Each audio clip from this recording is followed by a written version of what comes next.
Boa tarde, pessoal do sexto ano. Vamos aí para mais uma aula de História, né? Sou de Araruna, do ICC.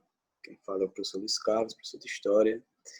E aí vamos iniciar o nosso segundo bimestre, certo?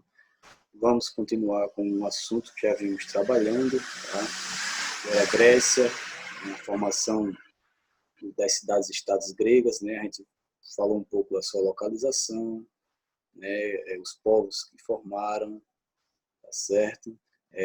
A questão da política, né? Como é que eram os governos em Atenas e Esparta, tá? Então, todo esse processo fez com que surgisse, né, o mundo grego, né, as cidades-estados gregas, tá? E, por consequência, também a sua cultura. Tá bom? Então, vamos agora para a Grécia, Cultura e Sociedade, que é o nosso primeiro capítulo do segundo bimestre, tá certo? Vamos iniciar, na realidade, uma pequena introdução, tá? E aí, né, como é que era essa cultura, como é que era a sociedade grega, né? Lembrando que a Grécia ela vai ser o berço, né, da civilização moderna, certo? Então, muitas coisas que temos hoje, né, surgiu na Grécia, né? Surgiu nesse mundo grego, tá? Então, como é que era a sociedade, né? A gente já falou sobre isso, né, no nosso outro vídeo, certo? Então, de um modo geral, a Grécia tinha homens ricos que estavam ali no topo da pirâmide, né, que eram proprietários de terras, né? Por exemplo, em Atena, né, que eram as duas principais, Atena e Esparta, que eram as duas principais cidades-estados gregas. Em Atena tinham homens ricos, né, proprietários de terras, que seriam, né, os descendentes, né, dos povos fundadores, né, de Atena, que seriam os eólios e os jônios, tá certo? Que seriam os eupátridas, tá? Já em Esparta seriam os espartanos, né? Seriam descendentes dos povos fundadores, que seriam os dórios. Eram aqueles que eram os mais ricos, aqueles que tinham mais terras, aqueles que tinham mais influência política, e eram aqueles também que eram considerados cidadãos, certo? Tinha um grupo de homens livres, né? Eram artesãos, eram pequenos proprietários e comerciantes, certo? E como também em Atena, como em Esparta e nas outras cidades-estados gregas em geral, tinha um grupo formado, era a base, né, dessa sociedade, era escravos e servos. Não sei se vocês estão escutando aí as horas de motos, tá? Infelizmente, nesse horário, estão passando muitas motos, fazendo muito zoado. Então, na base dessa sociedade estava um grupo formado por escravos e servos, né? Escravos em toda a Grécia, servos, né, principalmente em Esparta, tá certo? Que a sociedade grega, na realidade, era uma sociedade escravocrata, tá certo? Então, essa era a sociedade, né, que caracterizava o mundo grego, certo? Quais os seus principais alimentos? O vinho, certo? Muitas frutas, azeite e carne, tá? Principalmente frutas, né?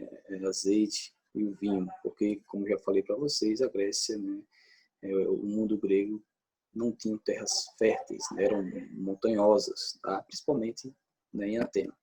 Então, essa era a base alimentícia, né, dos gregos em geral, certo?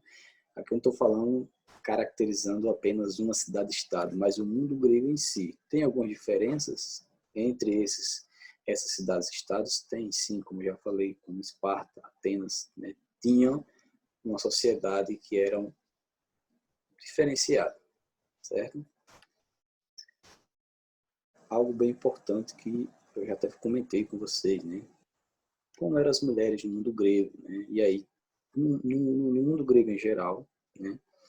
A única diferença que podemos citar aqui seria Esparta. Por isso que eu coloquei Atena, né? As mulheres atenienses e as mulheres espartanas. Tá? Em Atenas, tinham uma vida reclusa, isoladas e submissas ao marido, tá certo? Ou seja, a mulher era apenas eram geradoras de filhos, certo? Era apenas para ficar em casa, elas viviam isoladas. Tinham que obedecer aos seus maridos ou a seus irmãos ou a um parente mais próximo. Tá? E as mulheres não tinham voz, não eram consideradas, né, cidadãos, certo? E aí tem uma frase de Aristóteles, né, que vai marcar essa vivência, essa vida das mulheres no mundo grego, né? a mulher é um ser imperfeito, por isso mesmo inferior. Então, Aristóteles dizia isso, né? Ele achava que a mulher era, por si só, um ser imperfeito, por isso era inferior, certo? Porém, Esparta era diferente, tá? Esparta era a exceção aí do mundo grego. Elas eram um pouco mais valorizadas, tá? Por quê? E aí elas tinham que fazer atividades físicas, né? Porque elas tinham que dar filhos saudáveis, né? Para a sociedade espartana. Além disso, ela só poderia dar filhos saudáveis, né? Fazendo atividades físicas, né? Cuidando da sua saúde, tá certo? Tinha que ter um vigor corporal, por isso fazer essas atividades, tá? Por quê? Porque a Esparta, né, era uma sociedade, era uma cidade-estado que priorizava o militarismo, né, a formação de soldados. Inclusive, essas mulheres só criavam seus filhos até os 7 anos de idade. Depois de 7 anos de idade, eles iam para, né, uma formação militar até chegar à fase adulta, certo? Outra questão, né, importantíssima, né, nesse mundo grego, né, que seria a religião e a mitologia. Tá? Como é que eram os deuses? Né? Como é que surgiu? Certo? Então, mitologia, né? Vamos começar por baixo aqui. Seria um conjunto de lendas, tá? Para explicar a história de um povo. Então, a história do Minotauro, o mito do Minotauro, né, que tem aí no livro de vocês, né, no primeiro bimestre, né, sobre a formação do mundo grego, certo? Então, os mitos servem para isso, são histórias, né, são lendas para explicar a história de um povo, a história de uma nação, a história de uma sociedade, tá? Esses deuses, como é que eles eram? Né? Eles tinham características humanas, porém eles eram imortais, ou seja, eles tinham, né, sentimentos, eles tinham características humanas, né, semelhanças, totais semelhanças com os humanos, porém eles tinham uma diferença grande que era a imortalidade. Né? Eles habitavam no Monte Olimpo. O Monte Olimpo é o monte mais alto, né, a montanha mais alta da Grécia, certo? Por isso, o Monte Olimpo. As pessoas acreditavam que eles moravam lá.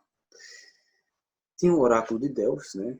Que era uma espécie de vidente, né? E ele tinha resposta para tudo, né? Principalmente para o destino das pessoas. Então, você ia lá, né, ter uma consulta, uma conversa com ele e ia dizer qual era o seu destino, certo? E aqui, alguns deuses, né? Não vou falar de todos, né? Nem vou entrar nesse processo porque é um assunto, né, muito vasto, muito denso. A gente passaria aqui, né, a tarde inteira falando, certo?